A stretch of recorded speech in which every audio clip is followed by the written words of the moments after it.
New home. As you know, the Randall Museum, the auditorium's under renovation, so this will be our home for the year and the foreseeable future. And thank you to Presidio Trust, and aside from a little bit of scrambling for the projector, we're doing good shape here. So my name is Douglas Smith. I'm this year's president of the club. And I first have a couple of awards to hand out for a couple that weren't here last year. They didn't go to the awards dinner. So Franck Schmidt.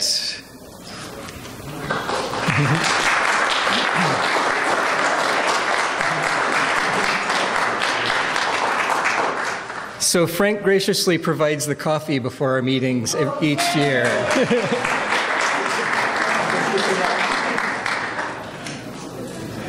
And then Ken Lum.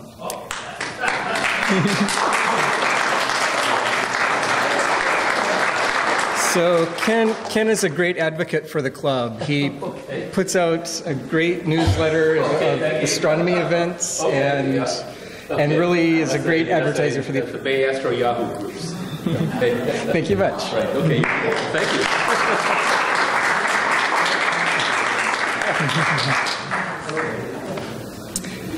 So I have a couple of announcements for a couple events that we have coming up. We're invited again to the Dominican University's Big History. We take telescopes out to a big event, and it's in San Rafael, and it's a great way of sharing telescopes and meeting with the university as well. And that is from 6 to 9:30 in San Rafael at their campus.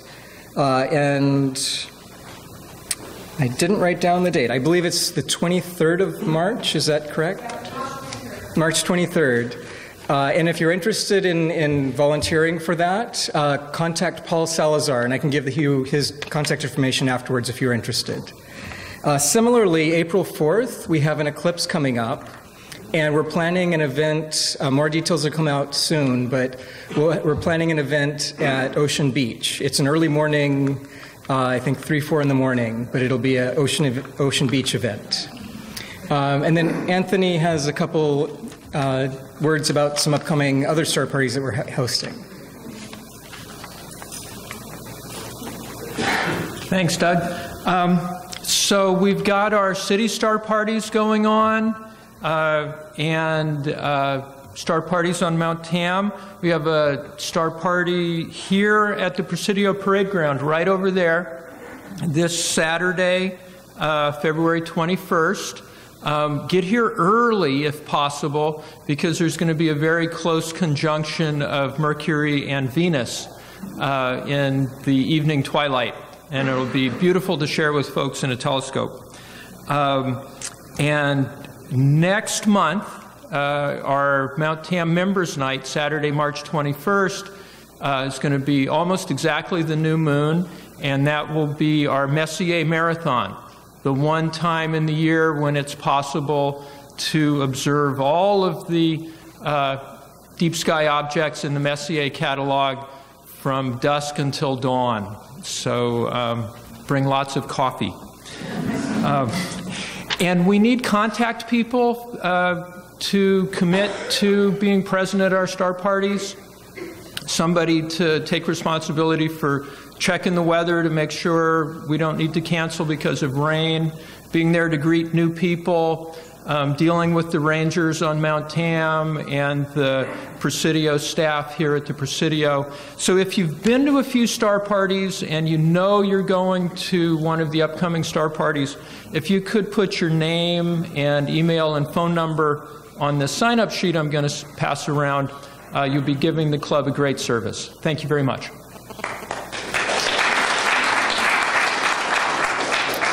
And also, if you didn't receive one, we have some flyers with some upcoming star party dates that are on both tables at the entry and at the snack table.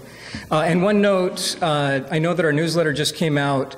Some of the star party dates for the future may be changing a little bit. We actually met at our board meeting and modified some. So always check the website for the most current dates. And so now I'd like to introduce Linda, our lecture chair. And she'll introduce our speaker.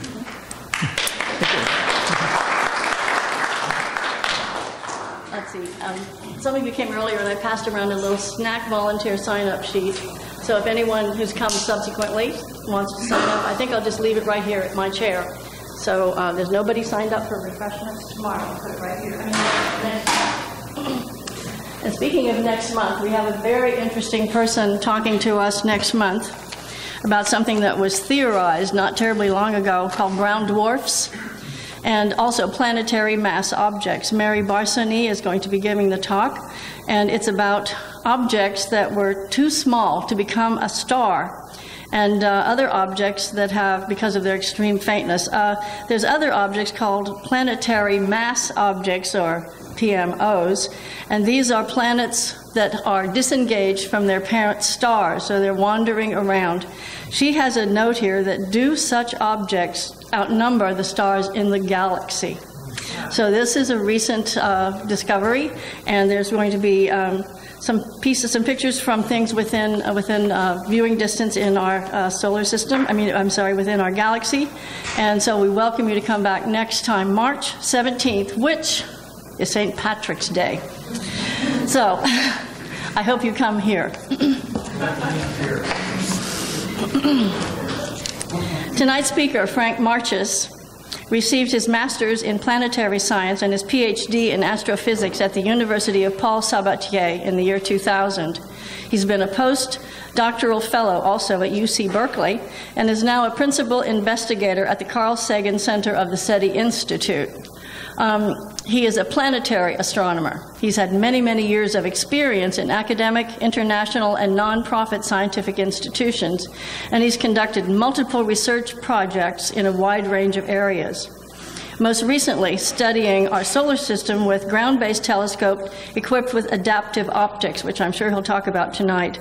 In 2007, he was honored for his work in studying multiple asteroids by having one named 6639 Marchis, named after him.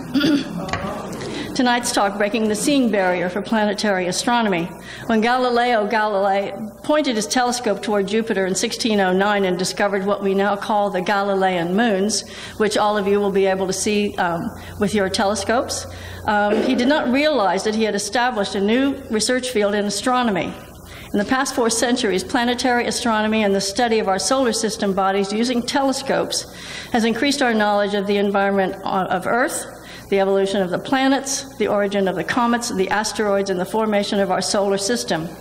And with space exploration in the 60s, it has accelerated our knowledge.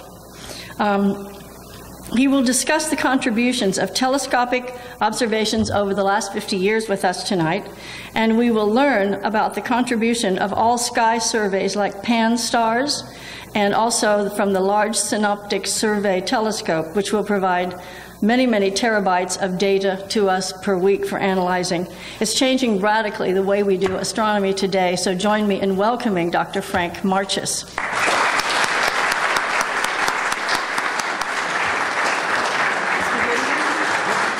Thank you.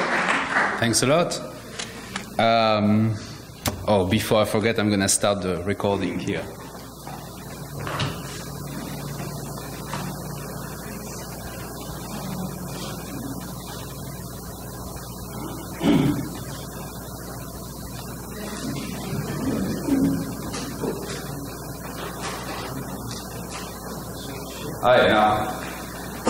Okay, thank you very much for having me again.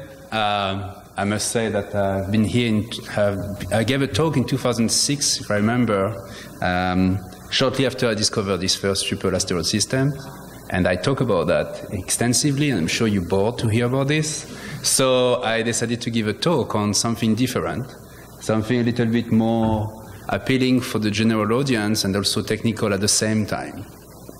The point of my talk is to describe how astronomers basically made progress over the past 400 years and how we went from a tiny telescope capable of distinguishing the moon of the Galilean satellite, the moon of Jupiter, to now being able to see exoplanets, planets in orbit around other stars.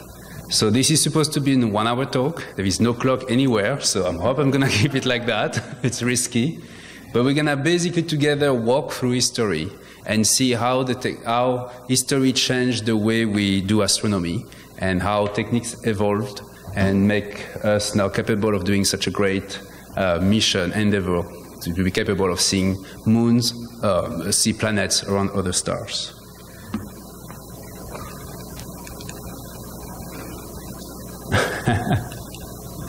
He was working before, right?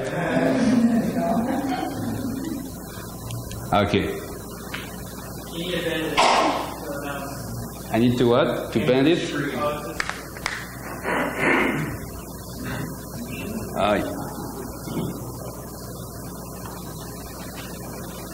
Okay, I'm going to solve that in the meantime. So people ask me, I was a researcher at UC Berkeley, and then I moved to SETI Institute. The SETI Institute is very known for its research in search for ETs, intelligent species in our galaxy, and what exactly the relationship between my work and aliens. But in fact, the SETI Institute is more than that. The SETI Institute is made of 3 main departments, and here I'm going to kind of promote a bit this amazing place. We do have a center for SETI research that, in fact, yes, look for technological intelligence, listening to the cosmos. We have a Center for Education and Public Outreach that basically developed education programs for teachers and for students. And then we have a large entity called the Carl Sagan Center. The Carl Sagan Center is made of approximately now 63, 70 scientists. And each of these scientists work in different fields. They basically try to understand, to constrain the parameter of the Drake equation. So you all know most likely this Drake equation, which quantify the number of intelligent civilizations in our galaxy capable of communicating. Okay?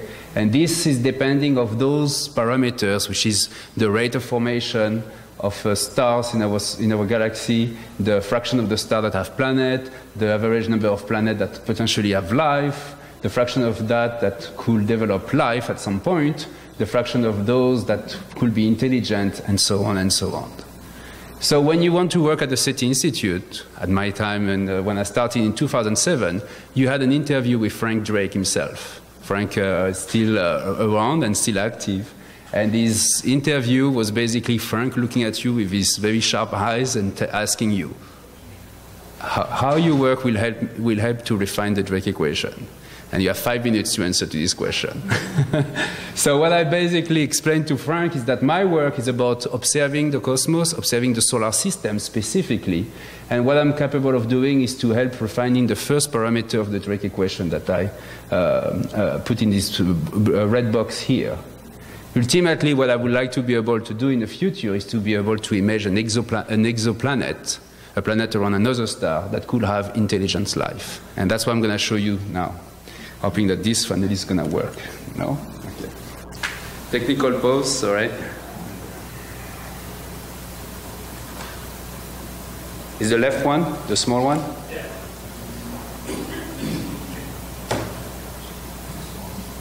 Because you know, I have something like 200 slides, so if I do that, this is not going to work, right?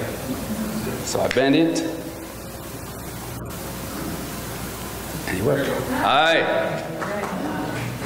All right, so this is the most boring part.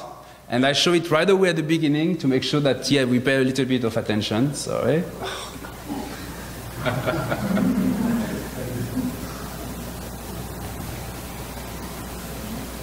All right, so we're going to have a walk through history, from antiquity to our modern time, and we're even going to talk a bit about the future. Planetary science is the study of planets in our solar system. And since 2008, astronomers decided that planetary science also includes the study of exoplanets, planets in orbit around other stars. And that's an important change. We use telescopes to observe those these planetary science targets. Telescopes are basically buckets of light. The bigger is the telescope, the larger is the aperture of the telescope. The more light you can receive, so the further you can see and more details you could see. A detector is what basically we use to collect the light. Okay? It's like you collect the photons. You're capable of measuring the amount of light that you receive. The larger is a telescope, as I say, the more details you can see. This is only working if the telescope is in space. Because between us and between the surface of our planet, and the target that you're observing, we have a thin layer of atmosphere on our planet, and this atmosphere blurs the image. So in fact, large telescope, 10-meter class telescope, don't have a better resolution, a better image quality than very small aperture telescope, except if you do some change on this telescope that I'm going to describe. The seeing, it's a word that we use a lot in astronomy. If you speak to any astronomer, you're going to hear them talking about the seeing of a sight. It's basically a way to quantify the quality of a sight. The better is the seeing, the lower is the seeing, the better is the sight. So typically in San Francisco, we have a seeing of approximately 3 arcseconds. It doesn't really matter what it means, but it's not good. The seeing we have in Chile, in Hawaii, it's typically 0.6 arcsecond invisible. Okay? So that's a cheat note, basically. That's what you kind of need to know roughly to understand in detail the rest of my talk. Okay, so we all love planetary science. True. I'm going to ask you, who here remember the first time you watched in a telescope and the first time you saw the ring of Saturn of the Galilean satellite? Who remember the first time you've seen a galaxy? Oh, not bad. Normally there is almost nobody. This is the San Francisco Amateur Astronomers Club. So the point is that those planetary science bodies, those solar system bodies, they're very close to us. We see them. You look at tonight, you will see Jupiter very bright in the sky. When you're a child, the first question you ask is, what is bright star? In 95% of the case, the bright star you're pointing out is Venus or Jupiter. Okay? We see them, they move, we can observe them with a telescope and we see details on the surface. So we have a very good relationship with our neighborhood. We kind of identify each other with those planets, and that's the reason we give them name of our gods. Telescopes are important because they allow us to see details on these bodies. And they allow us to see also changes. So this is a very important part of planetary science. When you observe a galaxy which is far, far, far away, at the redshift of, I don't know, z = 3 or 4, you will not see much change on it. It will be a galaxy, and you look at it tomorrow, it will be still a galaxy, and in a month, it will be still the same galaxy. If you look at Jupiter, you will see clouds change, an activity, a dynamic, okay, an activity. And this kind of system needs to understand those complex systems. You need to monitor them continuously, and that's the reason we need telescopes. We need to have access to telescopes to observe continuously those bodies because they have seasons, they have volcanic activities, and sometimes they even change shape, like the comets. Also, some of those bodies in the solar system, they're interesting because they're also very close to us, but close to each other. Sometimes some unexpected events can happen, catastrophic, like the impact of a comet on Jupiter. We have seen that in 1994, and we have seen that regularly over the past 5 years. Basically, Jupiter being impacted by a gigantic comet or an asteroid. This provides information on the dynamic of the solar system and the composition of the comet, the asteroid, and also the deep interior of Jupiter. So all of this makes us, we like planetary science. We like planetary science so much that in Japan, when they launched the mission Planet C, Akatsuki, that was supposed to reach Venus, they made this puppet showing Venus and Akatsuki close to each other, just before the Akatsuki was supposed to orbit Venus. And this on the right is the American version of our love for planetary science. Is when Pluto was demoted in 2006, we had protests in Tucson and Flagstaff that was pro and against the demotion of Pluto as a planet. And that's what you can see here, of course. We still talk about it, right? But I'm not going to go through this. I'm not going to ask you, I'm not going to tell you what I think if Pluto or not is a planet. All right, so as I said, we are going to go through history quickly. I'm going to go fast in the beginning to basically give you the context. So, as I said, when we observe the star, we see those planets, they move with respect to the background stars. And of course, they were an object of interest, even when we didn't have telescopes. So what astronomers in the past were doing is to measure the position of those planets. They call them planets, planetes, because they means wanderer, that walk around. Okay? 5 of them were identified: Mercury, Venus, Mars, Jupiter, and Saturn. And the Greek thought that moon and the sun was the same kind of body, and they call them luminaries. A famous astronomer decided to map the background stars. It's very useful because this way you know what is a star, what is a planet, right? And his name was Hipparchus. He made this catalog of 850 stars that he classified in luminosity, that we call that magnitude. And we still use this. We still use this magnitude scale to refer to a star. When you ask to an astronomer what's the magnitude of Sirius Vega, I will tell you 0. But that's basically the same scale that Hipparchus developed various years ago. And of course, the Greeks were trying to find out what was the place of our planet and us into this complex system. So they developed this different system. Heliocentric system was one of them, and tried to understand, of course, the distance between the moon and Earth, and also between the size of our own planet.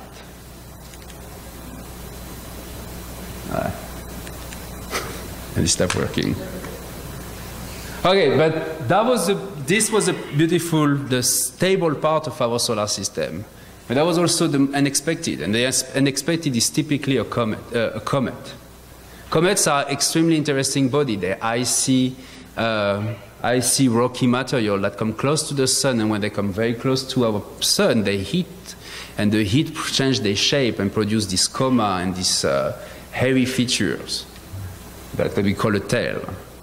So those bodies are beautiful, but they're also extremely frightening, because if you don't know where they come from, you could basically interpret this as a creation of a god or maybe a bad omen. So here we have a few examples.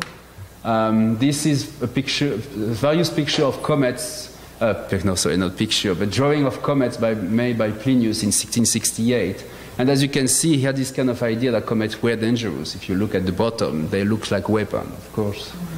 On the left, you have the first comic ever made by human. It's the Tapestry of Bayeux, where you can see a comet here. That's an Halley comet that was passing near, was visible at the time, and was considered to be a bad omen. And that's the reason Harold II died after against the Normans. And also, I'm very Western focused, but I should mention that those imaging of comets exist elsewhere. And you have here, for instance, a painting showing Montezuma, the head of the Aztec, looking at the comet just before the demise of the civilization.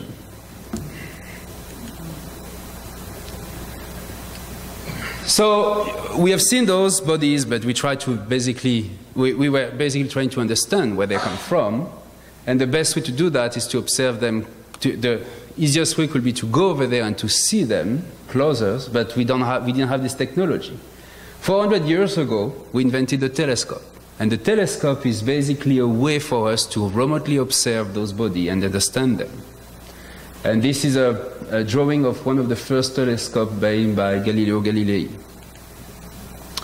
In 1609, when Galileo Galilei made these telescopes, he did not invent telescopes, he basically used a writing from various Dutch scientists, and he reproduced the same instrument, but instead of observing boats and islands that the Dutch have been doing, he started observing the heavens.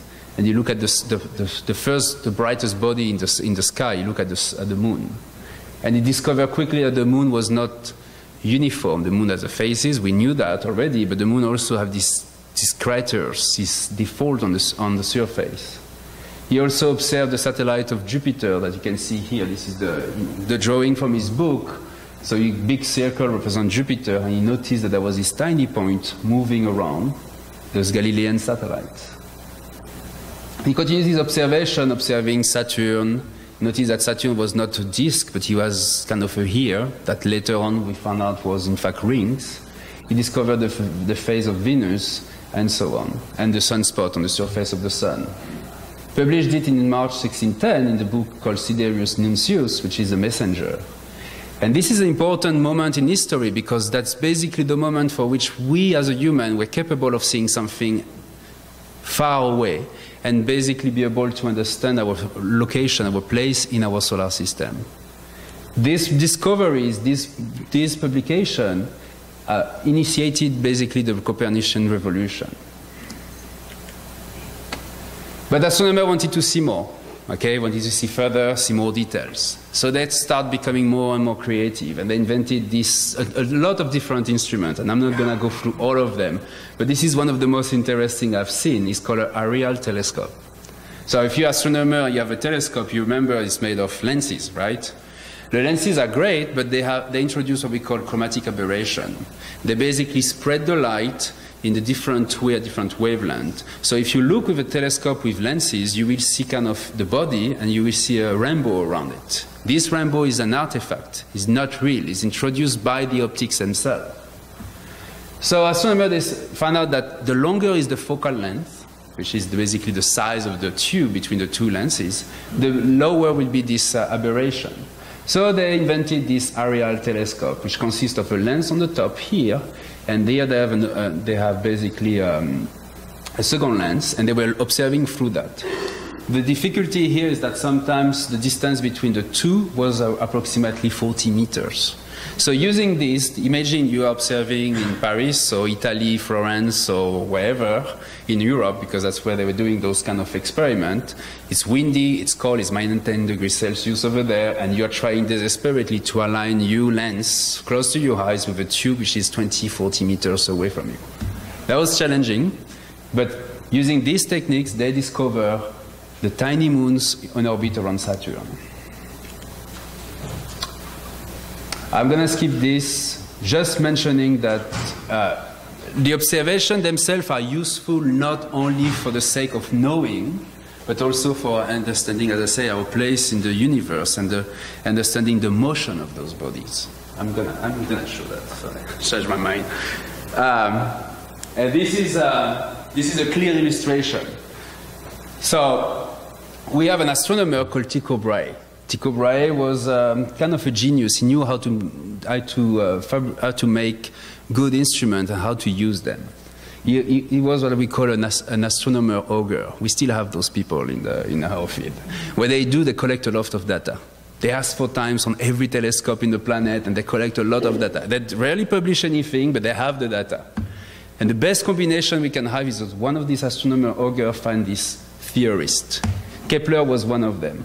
So the theorist has the idea that data are great, but what we want is to understand, to extract some information from those data. So Kepler basically managed to convince, it's a very long story that I condensed in a few seconds here.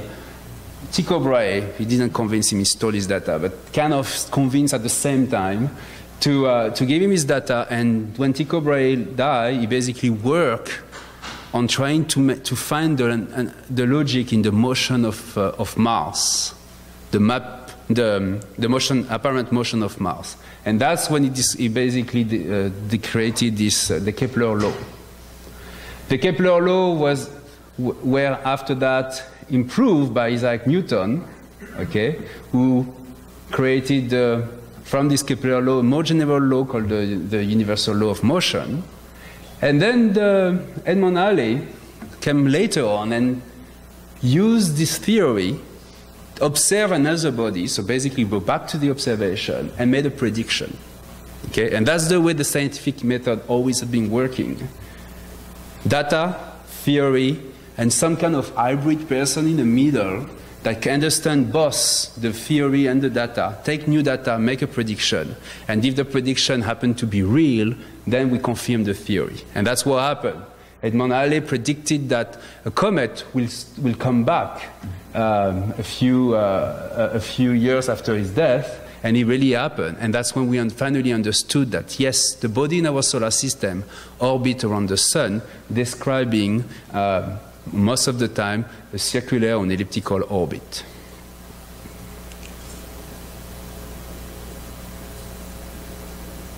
Okay, this is what I'm going to skip. Just going to say that, so after this, after we finally understood the way the body orbit around the sun, we found more of those bodies, okay?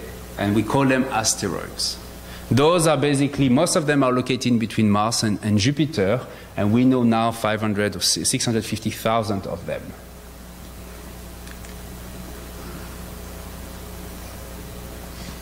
Another major discovery was the discovery of 2 additional planets called the icy giants, Uranus and Neptune.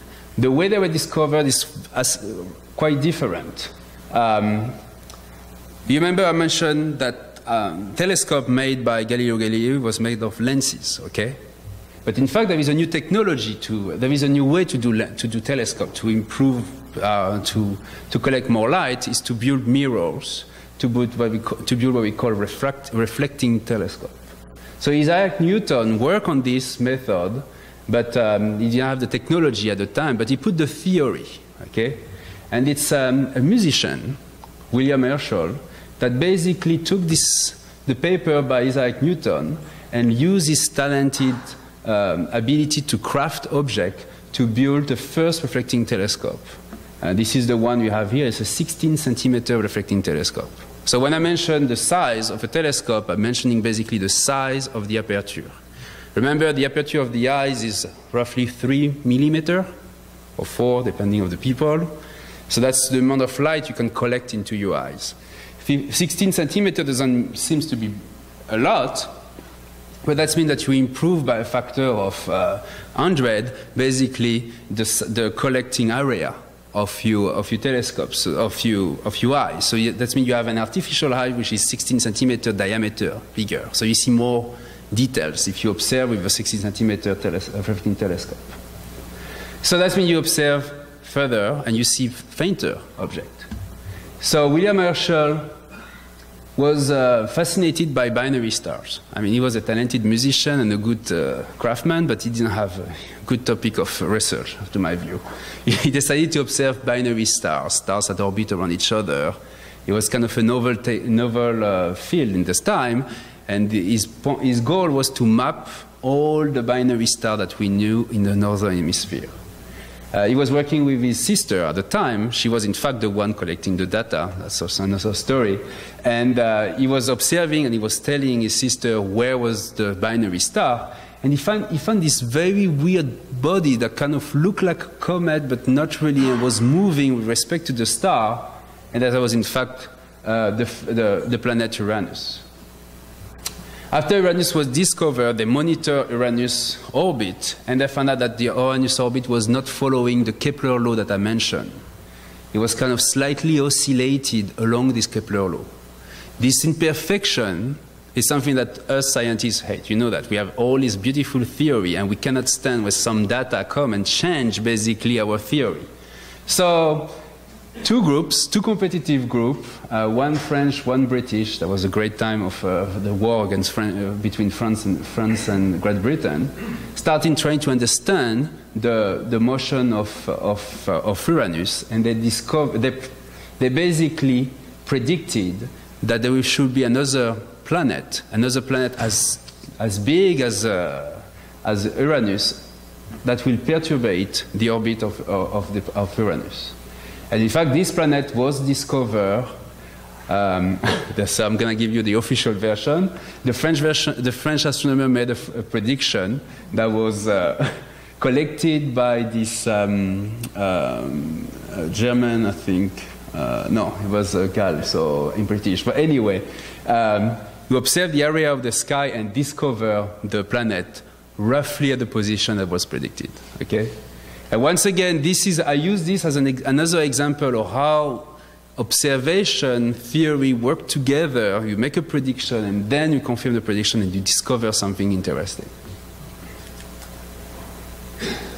Okay, so then I've been talking about small telescope, a few centimeters, 16 centimeters, but at the same time we are doing telescope, the world was changing. Okay, in the 1800s we started building railroad, being capable of doing complex alloy, build gigantic monument in steel like the Eiffel Tower, etc. And this has been used as well in astronomy. That's the Industrial Revolution.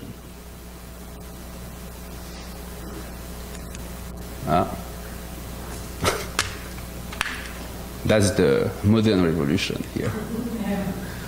All right, so astronomers realized quickly that it's great to have a small telescope nearby your house. I mean, it's great. I can just go out in my garden and look at it, look at the events using my telescope. But in fact, the city grew so much that artificial lights came as well in action, and also buildings were built. And when you have gigantic building and light, of course, it's not a good place to do astronomy because the seeing is poor generally. So the solution is to start building telescopes further away on the top of big mountains.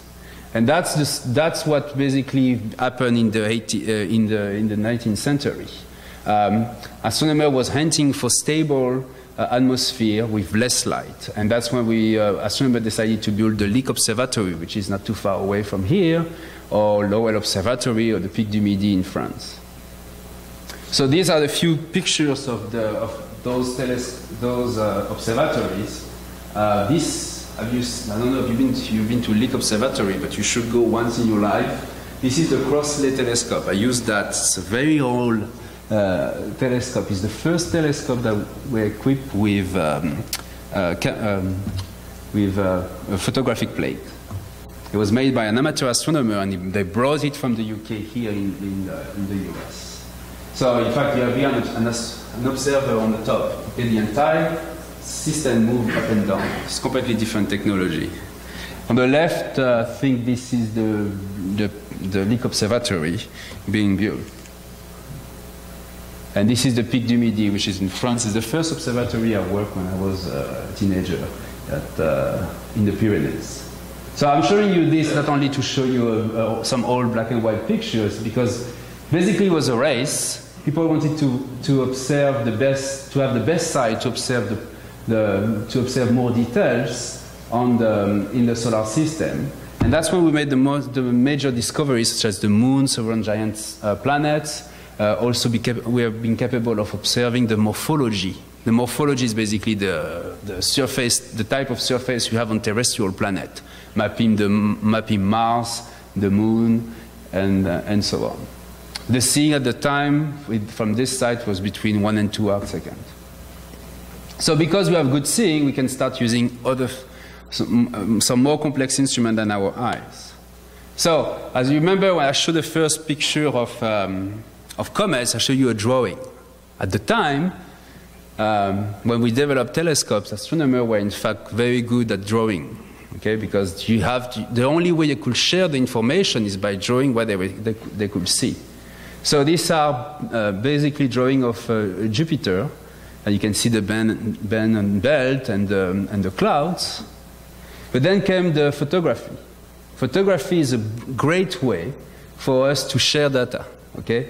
And also the advantage of photography is that you basically have a camera, you open the shutter, and you let the photon flow, okay? You cannot do that with your eyes. If you let your eyes open, it doesn't improve the sensitivity. You still see poorly. But with photography, you can do that. You can basically increase the sensitivity, see more details by having an exposure time longer. You can also share the data, duplicate the data with your colleagues. Then came spectroscopy. So spectroscopy is another type of studies we do. It's not, instead of collecting the photons coming from a body, we analyze the light. Okay?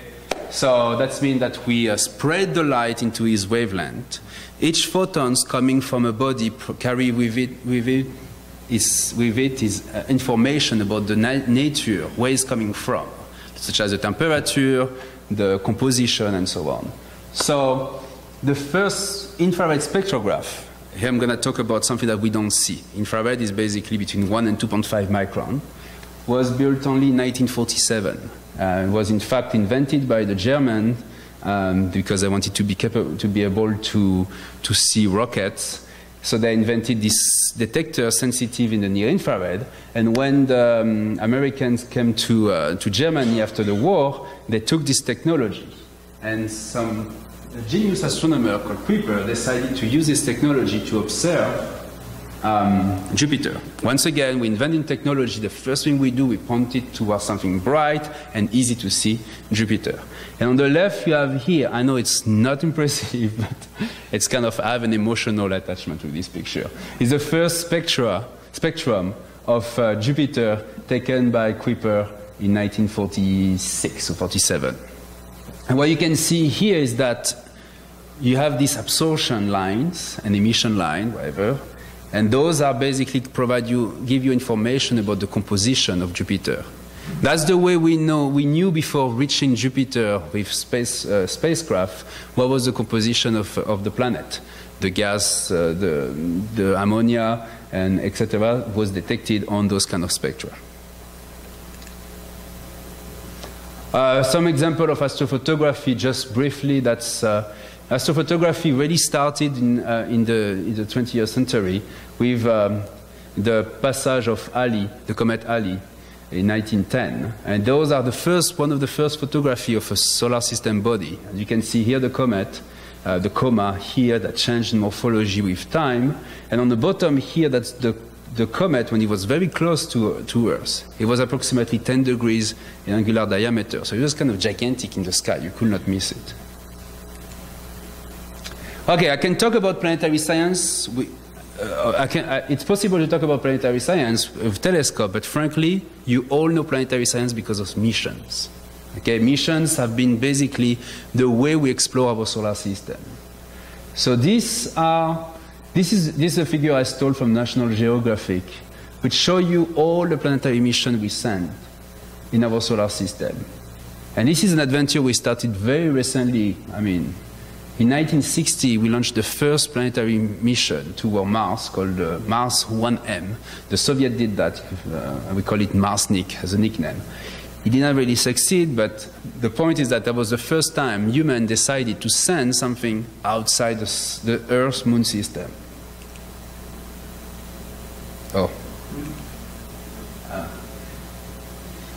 But if you look at the planetary mission, the solar system mission, you will see that most of them, roughly 200 of them, explore the close vicinity of our planet. The Moon, Venus, Mars, the Sun, and Mercury, a few of them. Why? Because they're close. Okay? It's like we give you a scooter and we tell you go around the world and all the way to Africa. We say, no, first of all, I'm going to go just to see my neighbor. Well, that's exactly what we're doing here. We first visited the close vicinity of our planet, which are terrestrial planets. Okay? And we have seen a ton of pictures of Mars, Venus, Moon, and we still don't really understand them that well. So imagine for the outer part. The outer part of the solar system is very unknown. First of all, this is not on scale. Okay? Imagine Jupiter is as 5 AU, so it's much further away than Venus and Mars. And Pluto is at 45 AU. Pluto is all the way on the top over there. Those are basically missions that has been sent toward the outer part of the solar system, the outer solar system. So Jupiter had a mission called the Galileo spacecraft that was sent in orbit from 1995 to 2000. Right now we have Cassini in orbit around Saturn that collects a beautiful picture of the Saturn system. We have very few pictures of Uranus and Neptune. They have been visited by a mission Voyager that fly by, did not orbit. Fly by means that they've passed very quickly, and we took a few pictures and we send the picture to Earth. And that's all we know about these two icy giants. In the main belt is we don't have that much information. We have a few asteroids that has been visited by spacecraft. We have most likely seen observation of Vesta. This is the asteroid number 4. And if you're paying attention to what's going on in the field right now, yesterday or this morning, the Dawn mission sent the first high-resolution observation of Ceres that I should have put here. Ceres is one of the dwarf planets, the largest main belt asteroid that we know, number 1. And we can see details on the surface finally of Ceres, just now, just yesterday. So space missions are great. Everybody who works at NASA will tell you space stations are amazing. They're amazing because they provide very good data, very high resolution observations. You see details, you can see volcanoes on Io, clouds on Venus. You can even collect data, in situ data, capture gas on the top of the atmosphere of the planet. And you don't have an atmosphere like on Earth, so you don't have blurring. You can also see all the wavelengths. You don't only see the visible or the near-infrared that I mentioned, you see the entire spectrum. And remember I say when you look at the photons coming from a planet, they give you information on the temperature and the composition. The bigger is the spectrum you observe, the more information you can get. You can get as well the composition of the molecules, for instance, if you observe that in the mid-infrared and the and the far infrared. I'm not going to go into the details. If you have questions, please let me know. But why don't we send gazillion of missions in orbit around all these bodies then? Well, because we have something called a budget. And the budget is what limits us. Missions are difficult to build. Missions are extremely difficult to manage. Typically, the Cassini spacecraft has a cost estimate of approximately $5 billion, if I remember very well. One of the lowest the lowest price we can get for a mission in orbit around an asteroid, like the Dawn, is approximately $450 million. So we cannot send a ton of missions in our solar system. We need to make choices. On the top of that, missions are extremely difficult to develop. I mean, the technology, when you launch a mission like the Cassini, the development time is approximately 20 years. So when Cassini reached Saturn, they're taking data with cameras which are extremely old compared to what we use now. The camera on Cassini, the visible camera on Cassini, are much less sensitive and have much less pixels than the iPhone that you have in your hand. Okay? Because that was launched, imagine, 20 years ago, developed 20 years ago. And finally, with a mission is great, but you can generally observe one target and you have a few instruments. And we have a ton of astronomers. And they will fight to get the data they want. Okay? So, I think there was one slide I skipped. One solution to have the advantage of the mission and the advantage of the telescope is to launch what we call a space telescope. And this was done in 1990. It's called the Hubble Space Telescope. You all know about the Hubble Space Telescope, I'm pretty sure. It's a 2.4 meter class telescope in orbit around Earth. It's still working because basically we send space mechanics over there to fix it. He has been visited by various missions, SM1, SM2, 3B, 3-4, etc. And it's been we have been improving this telescope over time. So it's more sensitive because there's new camera.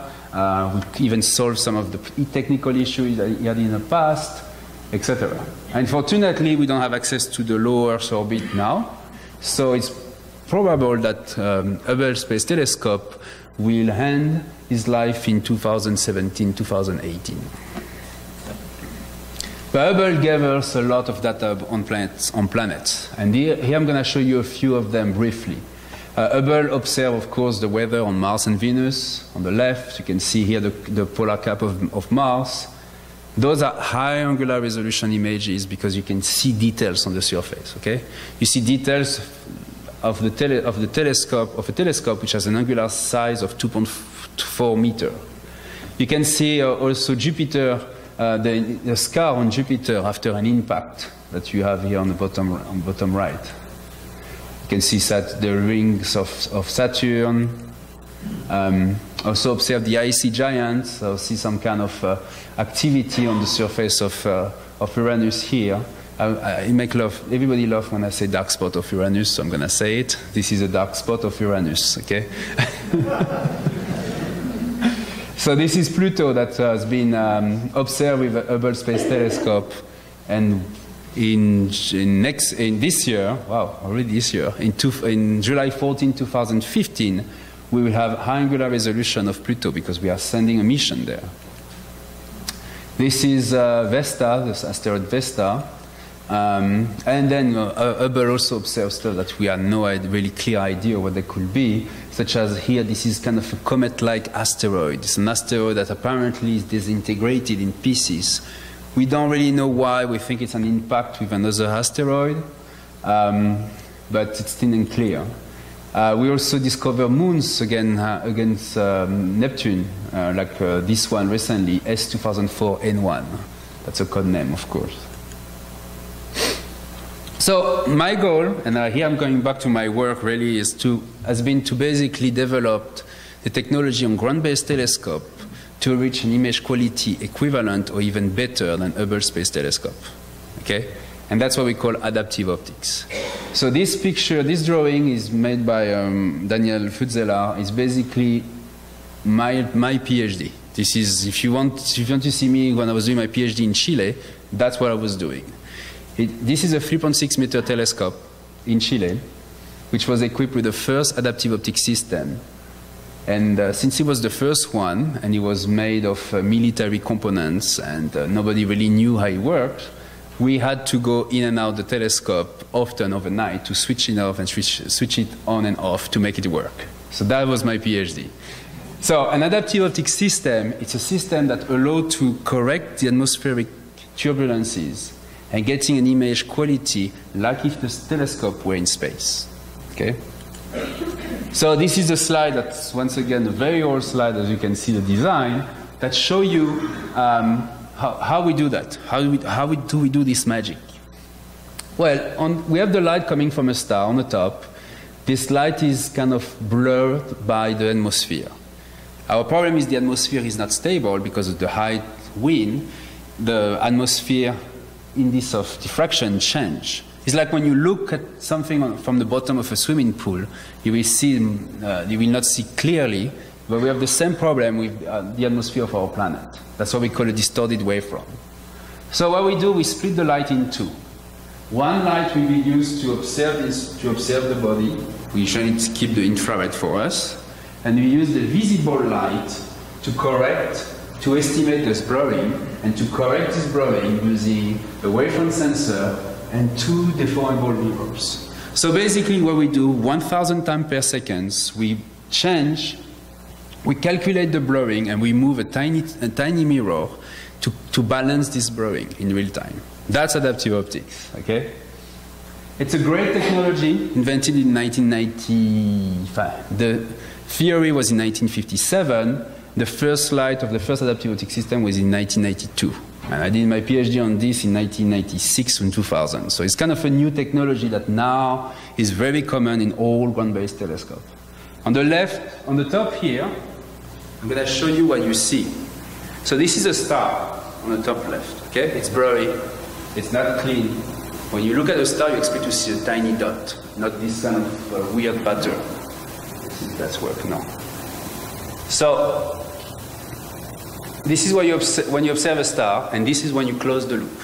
Okay? Closing the loop is to basically activate the adaptive optics system. So what you do, you gather the energy, you improve the sharpness, the image sharpening. All right, I'm going to skip this, and I'm going to show you straight the result. So this is the Planetary observed from the Keck, using the Keck telescope, the 10-meter class telescope. Okay? And this is without adaptive optics system in two wavelengths. At 2.2 micron, you do see the planet and the rings and one satellite called Puck. At 1.6 micron, you see basically the atmosphere of the planet. And this is after using the adaptive optics system. Okay? So that's visualized quite well what I meant by improving the sharpness of the image. When you close the loop, you get rid of this blurring, you get rid of the water from the bottom of the swimming pool, and you see like if your telescope were in space. So instead of spending $10 billion to build a 2.4 meter class telescope, we basically now equip all our large telescope, 8-10 meter class telescope with adaptive optics. So that's a major leap, of course. It's a major improvement in the image quality. So with the improvement in image quality comes the improvement in instrumentation. So because now we have good image, we want to be able to collect them and be able to share them. So the major improvement, of course, been invention of CCD cameras and near-infrared detector. You know them because you use them on daily when you take a selfie. Oh, talking about that, I should take a picture of you too and post it on Twitter. Let me just do that while I'm talking. So CCD camera allow us to have a better sensitivity, share, duplicate. We numerize the data. We can improve them a posteriori. I can talk for hours about why this is important, and it's compact. Instead of having gigantic plates that was like 1 meter and 1 meter diameter in size, we can now collect all the data in a tiny chip. Okay. A second improvement. Let's do this picture. Yes. The second improvement is what we call coronagraphy. I'm not going to go into the details. I know one of you here in this audience want me to talk about PIIA. I'm not going to talk about that. I'm just going to mention that stellar coronagraphy is basically a way to see close to a very bright star. So what we do, we put a mask to hide the light coming from a star or a planet, like you can see here. And by using this technique combined with a CCD camera, you can see the features around the star. And here you can see, for instance, a disk of material around Beta Pictoris. There is a ton of coronagraphic techniques. You can have long, lengthy talk about it, but this is one of the examples. And the third technological development is what we call integral field unit. So here the point is that we're not taking only an image, we're taking an image and a spectrum at the same time. Okay? So you basically, this is the figure you have on the left.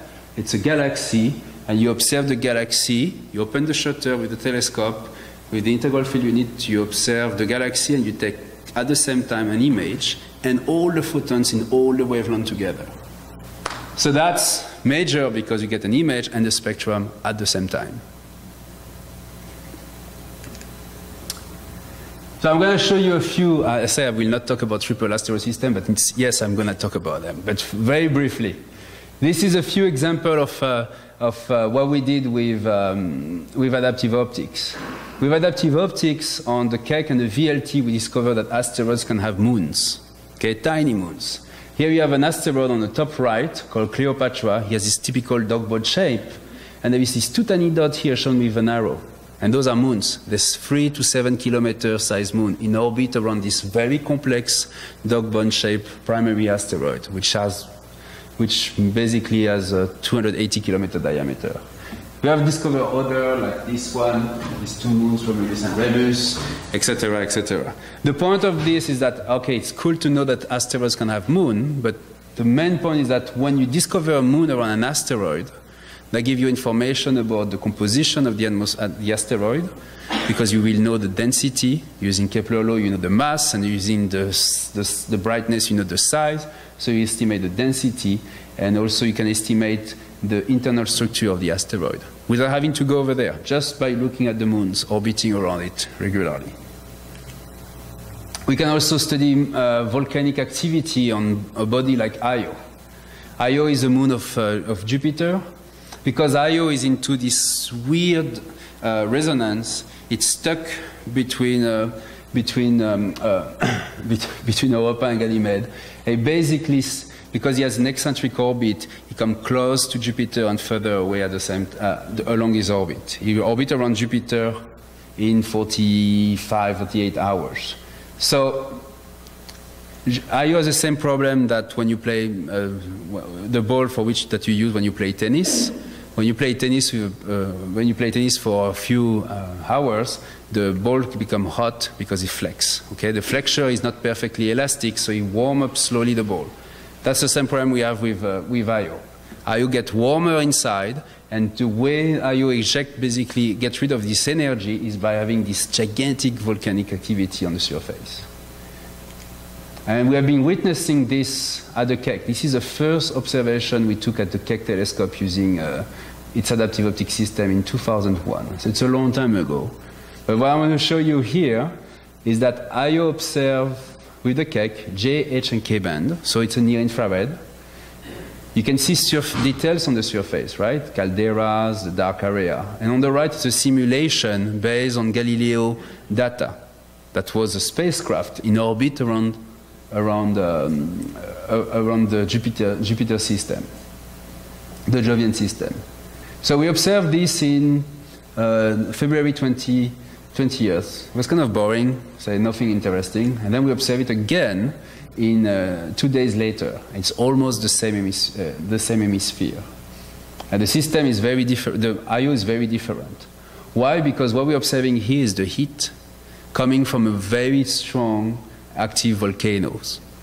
And because we have multiple wavelengths and because we do simulation and so on, we managed to estimate that what we see that where we saw it's an eruption as big as Los Angeles or London in superficie and extremely energetic that happened on Io. And now we know that Io, this satellite, has a lot of those eruptions thanks to adaptive optics. We can monitor a volcano on a body in orbit around Jupiter using this kind of an adaptive optics system on a ground-based telescope. I'm going to skip this one. Okay, something I mentioned is that I just saw you adaptive optics telling you that with this technology we can do everything, but in fact there is limitation. Okay, and the main limitation is that the atmosphere is not. The atmospheric turbulences is not the same if you look at the star here and if you look at the star here, right? Because the amount of atmosphere you cross is different, and the indecent refraction is different, and so on. But in fact, this effect is very small. If you look at the star and you look slightly off the star, you will have a completely different atmosphere, so you will not be able to use adaptive optics system, except this new technology that we call MCAO, which allow us, by combining not only one mirror but two mirrors, and I'm going to skip the details, to have a 3D estimate of the atmosphere on the top of the telescope. Okay, and by being able to have an estimate of the atmosphere on the top of the telescope, we can have a correction across the image which is perfect. So we really have an image like in the telescope or in space. Those two pictures, not very impressive, I know, but they are kind of iconic. On the left, you have an observation of Jupiter in the near infrared taken with Hubble Space Telescope. And in fact, you may notice that you don't have Jupiter entirely, you have a patch of Jupiters. Because Hubble Space Telescope has what we call a NICMOS camera, which is very small. Because that was the first technology, and the Hubble Space Telescope has this tiny 256 pixel, I think, or 512 pixel camera. On the right, you have an observation using the VLT, the Very Large Telescopes in Chile of Jupiter, and using this MCAO, this adaptive optics system. As you can see, if you look carefully, that first we have a complete Jupiter on the right, okay, because we have a larger telescope, because the day we took this observation, a new detector was released and we bought it and we put it on the telescope. That's the advantage. And also we have a better resolution. You can see more details on the right image than on the left image. Because here we have an 8-meter class telescope, and on the left you have a 2-meter class telescope. And that's the point of adaptive optics. You get rid of the atmospheric turbulence, and you clearly can take advantage of the large aperture of your telescope. So what do we do now? Well, we spend a lot of our time in front of computer writing grants, but we also do some different kind of research. I'm not going to go through all of it, but I'm going to mention what keeps me busy now, day and night, which is basically extrasolar planets. So I mentioned to you Jupiter's and all the planets in our solar system, but in fact you know most likely that we now have discovered planets in orbit around other stars, extrasolar planets or exoplanets. The first one was 51 Peg, discovered in 1995. Then came a lot of other planets, 300 of them 5 or 6 years ago. And recently we have kind of a landslide of new exoplanets because we launched what we call Kepler. Kepler is a mission that is capable of detecting an exoplanet, not by seeing it, but by detecting the attenuation of light when the planet passes between its host star and us. Okay, that's not a detection of the planet, that's a detection of the effect of the planet on the star. So our goal now is to detect the planet, detect the exoplanet itself. And for this is my old slide that I showed last year. And that's preparing this talk, I suddenly realized the progress we made in a year. This is the goal of extreme adaptive optic system. That's why we call them, because the name is cool, but also because those extreme adaptive optic systems allow you to have a very good image correction. You have also a coronagraph to be able to see very small faint features nearby a star. So the goal here is not to observe a planet in our solar system, but a planet in orbit around another star. So what you have here is an observation of Beta Pictoris system. Okay? Something great, we are living in a time where we basically, us, the people of my age, basically grew up knowing the 8 or 9 planets of the solar system. The new generation will grow up by knowing the planets in orbit around other stars. Beta Pictoris is one of them. Beta Pictoris is a very young system, okay, 10 to 20 million years old. It's a southern hemisphere star. If you look at it, it just looks like a normal star, but if you look at it with a coronagraph, you will see what we call a disk, a circumstellar disk. That's the feature you have here. Where's my mouse? Here. And if you use an adaptive optic system, extreme adaptive optic system, you will see here a tiny dot, and that's a light coming from a planet in orbit around Beta Pictoris. And because we have a lot of imagination, we call it Beta Pictoris b. That's a code name. Okay, on the right, you have another observation using HST, the Hubble Space Telescope, of the star called Fomalhaut. He has a ring as well. He's not seeing edge on, it's almost face on. And if you look carefully in the square here, you will see 2 tiny dots. And this is the planet moving between 2004 and 2006. All right, so these are the 2 iconic exoplanets that was discovered, let's say 5-7 years ago. The goal now is to have extreme adaptive optic system to map all the nearby stars that we can see, the bright one, and see they have planets, and see the composition, the temperature of the planet, understand where they come from, and hopefully see something interesting of this exoplanet. So that's the reason we built what we call the GPI, the Gemini Planet Imager. It's a project that we started in 2003. I have a picture, but I don't think I have it on the slide, of me in 2003. I just arrived in the US. I could barely speak English, still don't, but it was even worse at the time. And we met and we said, what could we do? What kind of the next big challenge in adaptive optics?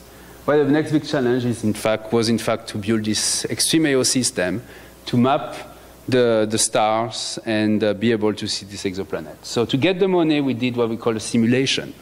And this is a simulation that we showed to the people around at NASA, NSF, and so on, of an exoplanet detected with GPI. So I'm not going to go through the detail of the instrumentation here, but what you can see, we have first a coronagraph. That's why you don't see the star.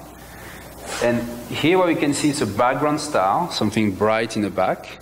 And here what you can see, blinking, it's a planet.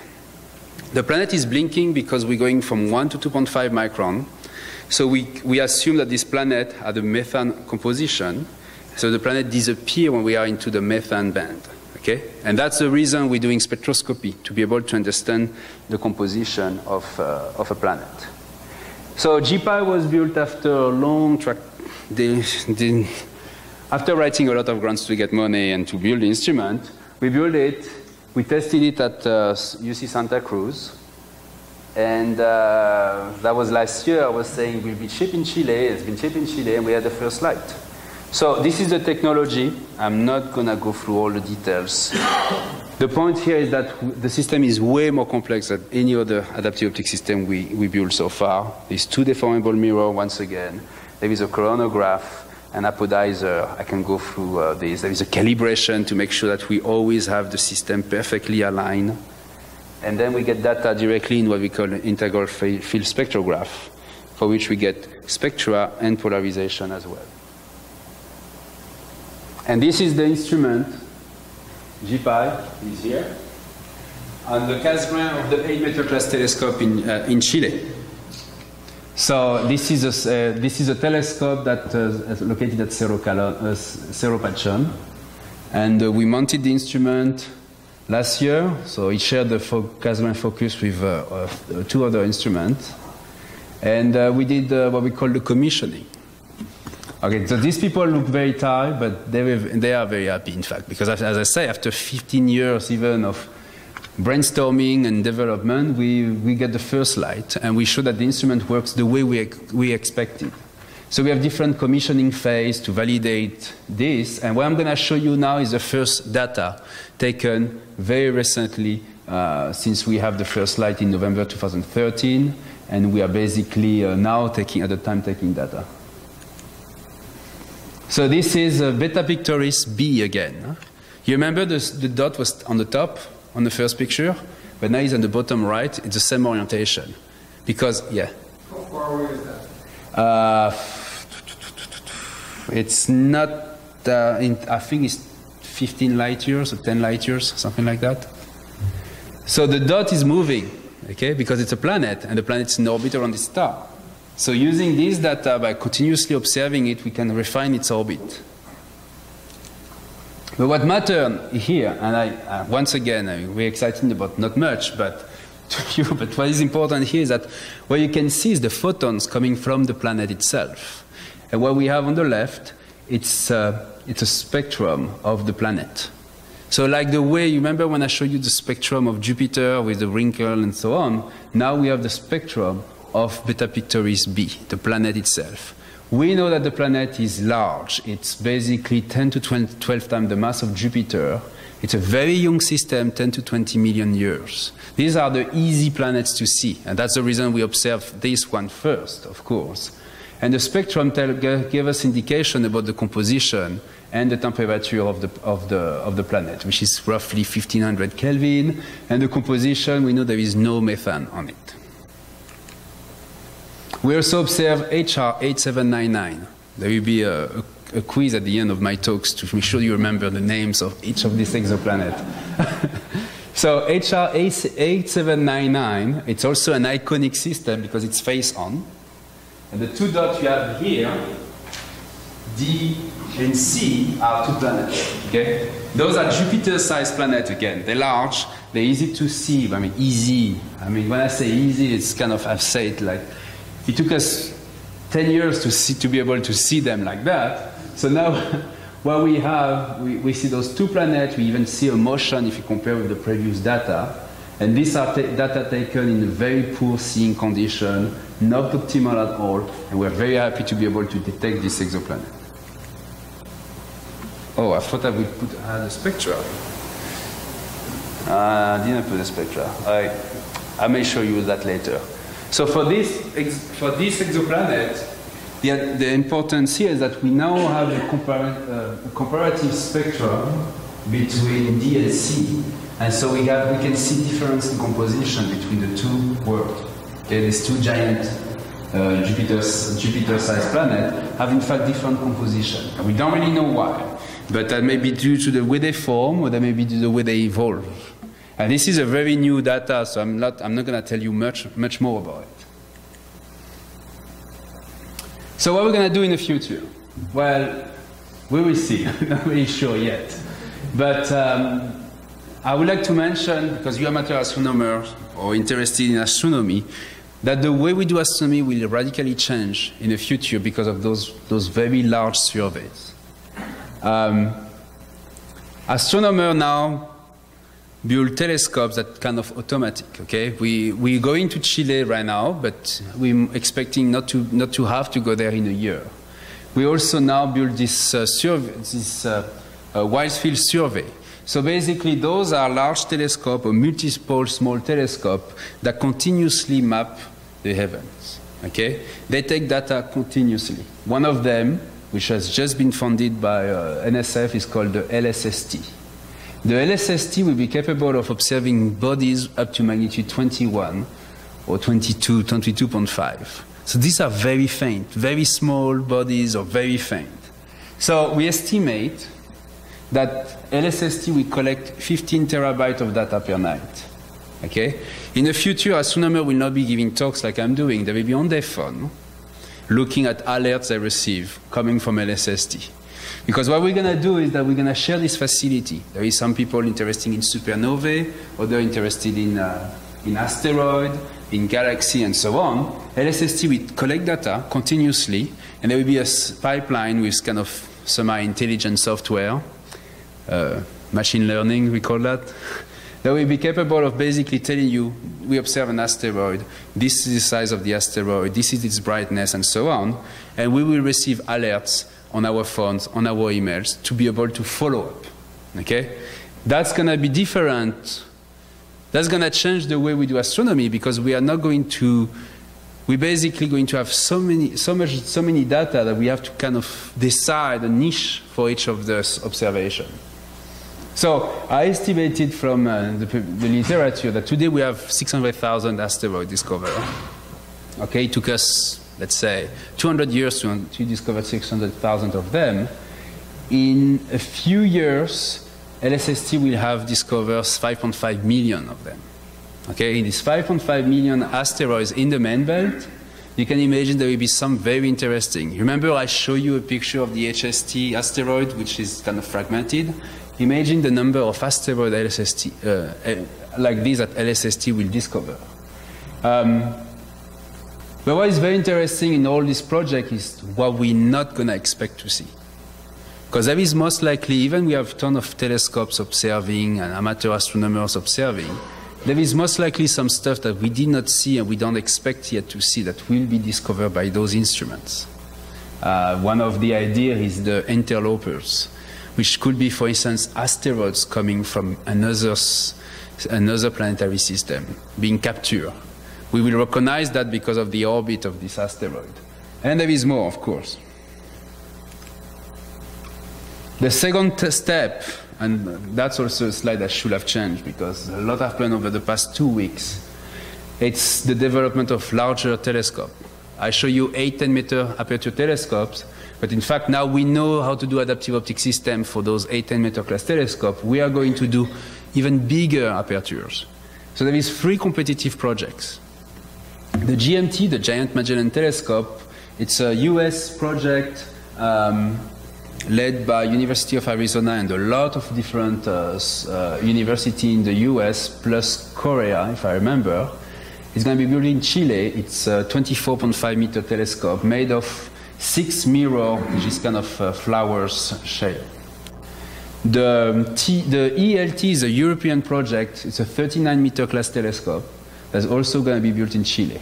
And then, since we are in California, I should really emphasize the TMT, the 30-meter class telescope. This is a project in partnership with Canada and China, India, and Japan. And it consists in building this segmented 30-meter telescope in Hawaii on the top of Mauna Kea. Those 3 projects are funded or about to be funded or semi-funded. But instead of talking about why they're interesting, I'm showing you here a simulation. This is Io again, satellite of Jupiter. Observe the cake on the left. Okay? So the 10-meter class telescope. Observe with an extreme adaptive optic system on the cake. Okay, so you have an improvement in quality, and this is observed with the 30-meter class telescope. So you see more details on the surface. And the 2 tiny dots here, A and B, are in fact volcanoes, artificial volcanoes. This is a simulation. What I want to show you here is a comparison with what the Galileo spacecraft took. So Galileo spacecraft was orbiting around Jupiter and took those kind of data. Those are real data. So you can see, visually speaking, we have the same resolution with the TMT, a 30-meter telescope on the ground, that we had using the Galileo spacecraft in orbit around Jupiter. And that's the point, that's the reason that we are all excited about building this gigantic telescope, because we will have data as good as some of the space mission. So what's the future? Well, the future, I'm going to go fast here, I'm sorry, it's taking a lot of your time, but so we build larger aperture telescope, HST, Now we're talking about building, well, we are in fact in the process of building the JWST, the next mid-infrared telescope, which is going to be a 6.5 meter telescope, will be launched in 2018. So do we want to build bigger and more expensive telescope?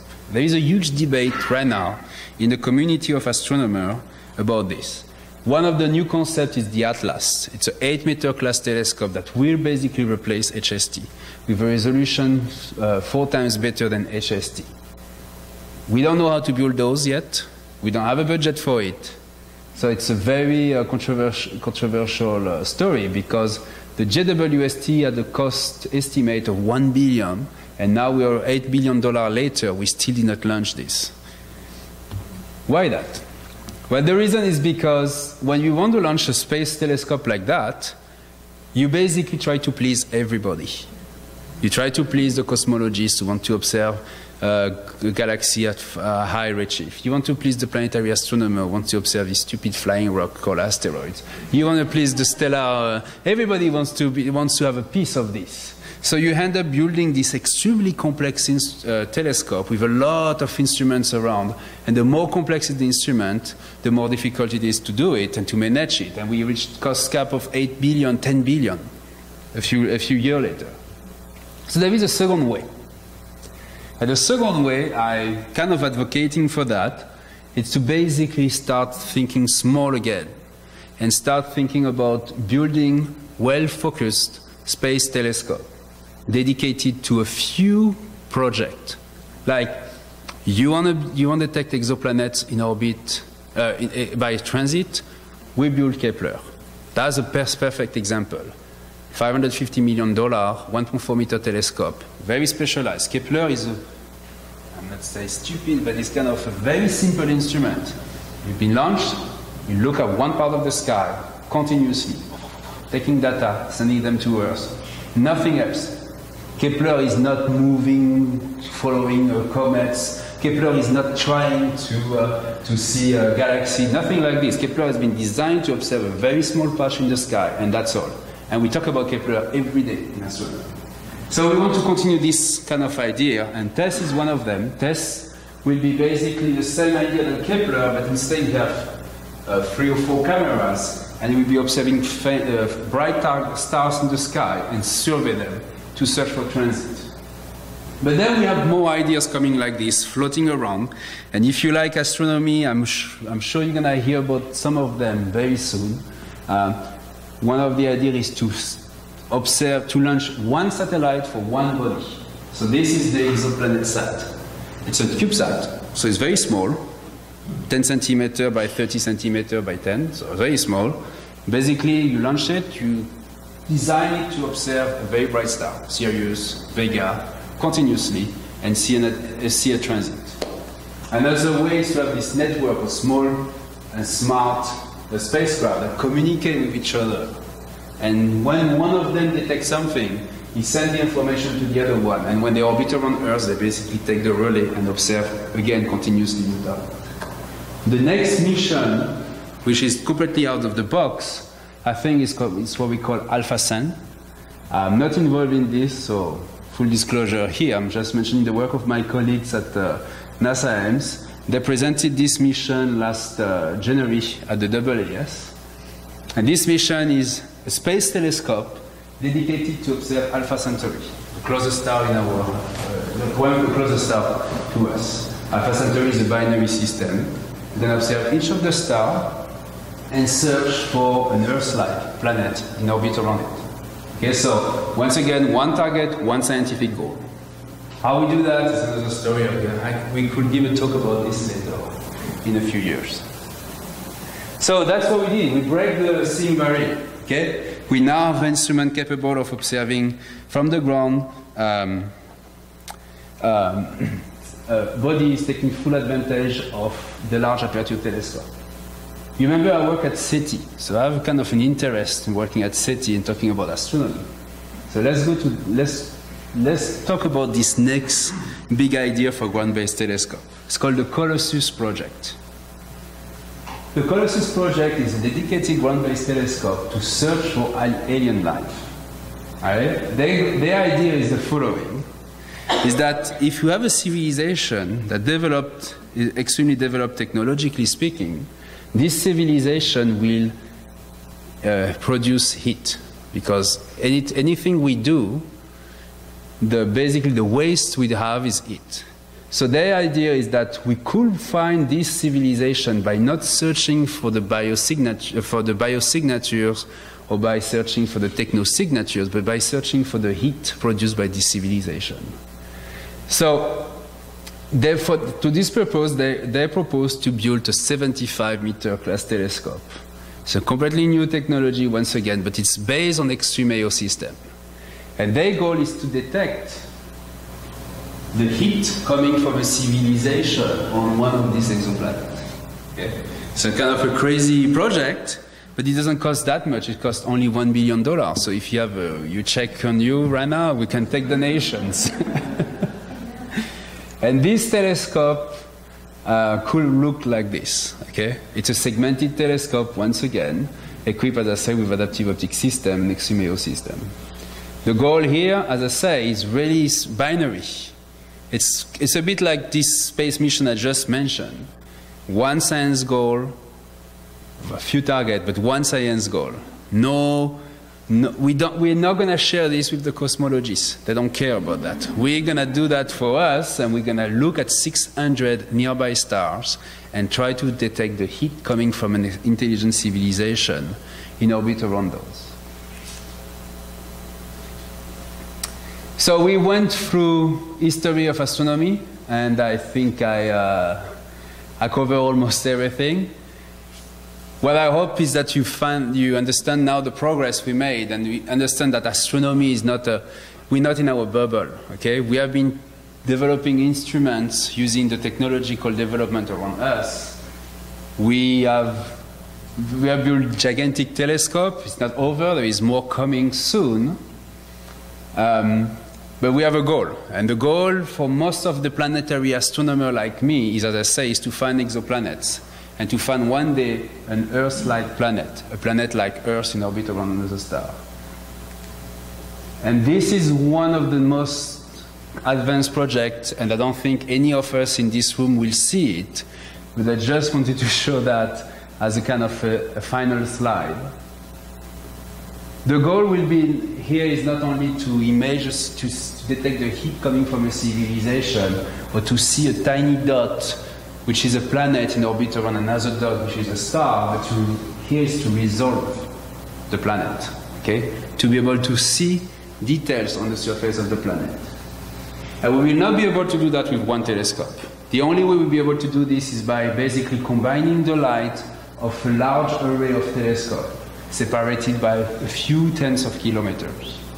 And this project looks far away, but in fact people are already starting working on that. And this is one of the simulations they made in the 30-kilometer baseline interferometer, similar to this. As I said, the goal is not to detect the dot, but to see the surface of a planet in orbit around another star. By seeing the surface of a planet in orbit around another star, you can imagine what we could see. We could see continents, clouds, vegetation, cities, and maybe finally we're not alone in this galaxy. And I will end here because this is way too far. Thank you.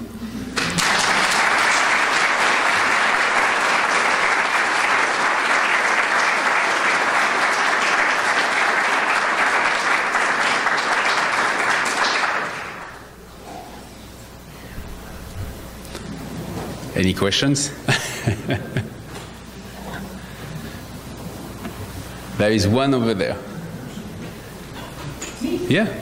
Well, I just think if you find an example of something, this rather simple idea where this heat, and just like, okay, we think this place or this area, is that when people would try to do something really big? They're going to try to focus on that one area where they're getting heat and think of the civilization? No, we want to have a big telescope because the heat coming from this planet the amount of heat is very small, first of all. So the bigger is the aperture of the telescope, the more light coming from the heat you get. And also the bigger the aperture of the telescope, the more details you can see. So you will be able to distinguish this planet from the star. Yeah. Most of the AO that I'm aware of is concentrated in instruments with narrow fields of view.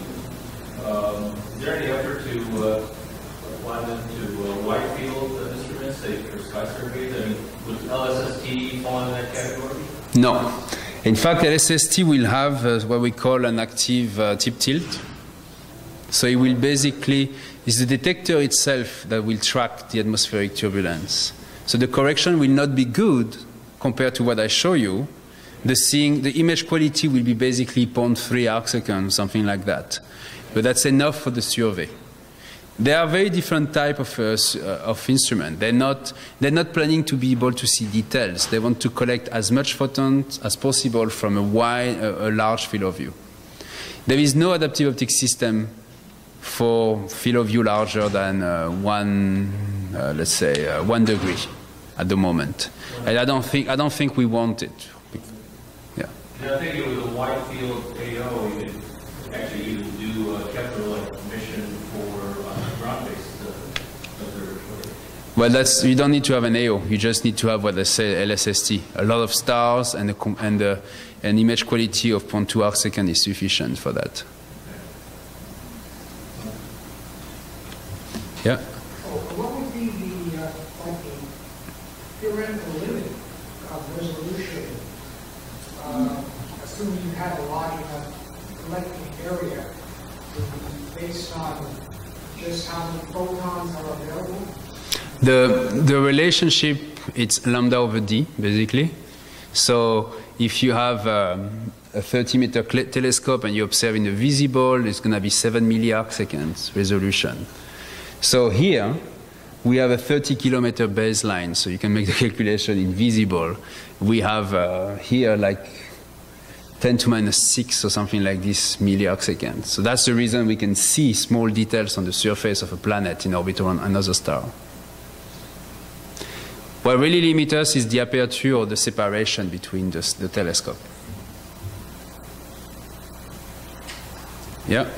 I was wondering if you could talk about Kepler a little bit more and like how it serves as a good example for the other projects, because I read something the other day about it, finding they're predicting that it's found something like 9,200 billion Earth-like planets.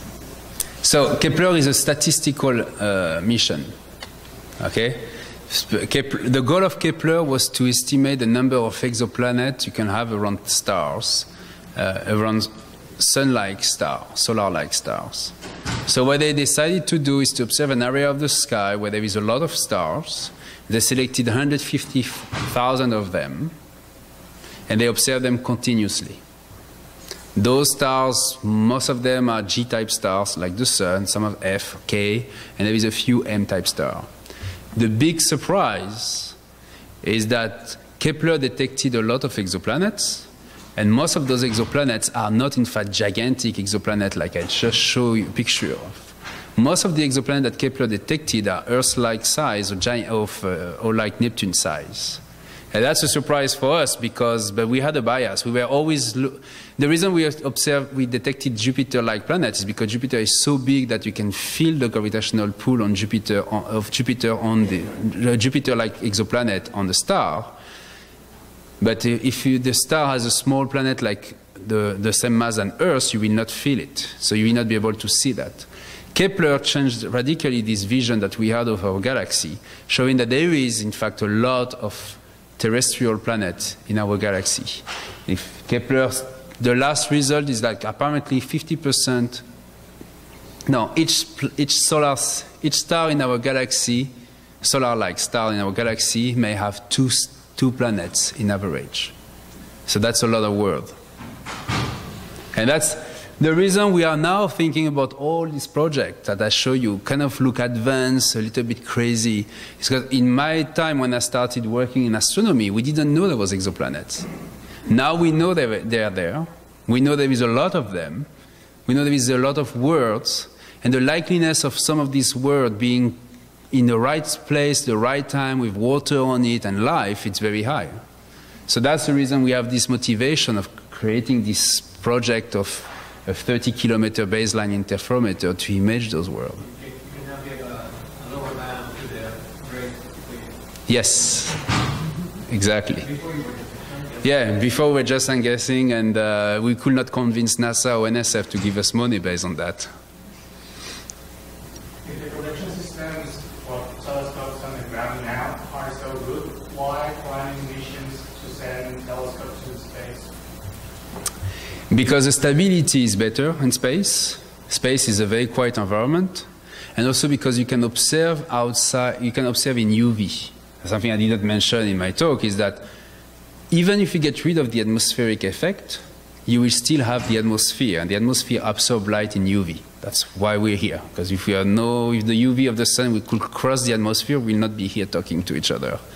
So we send spacecraft in space because they have access to the UV, which is very interesting to get composition, and also because in space there is no vibration, there is no instrument, the weather is always good.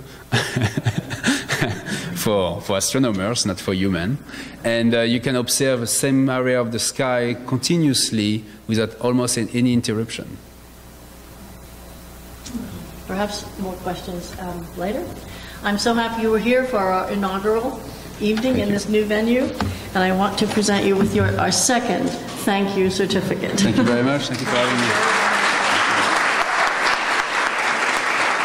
Nice.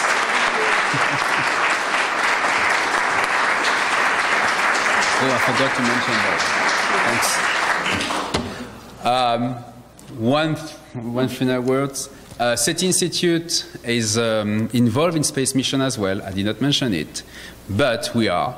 NASA finally, the Obama administration finally put in the budget line for NASA a mission to Europa. Okay? And we are now a workshop at NASA Ames and SETI on Europa next mission, Clipper they call it. We are just released yesterday, in fact. First flyers to show what this mission is all about. So I have a few here. Feel free to take them. It's about basically the next big mission of NASA. Thank you. Thank you very much.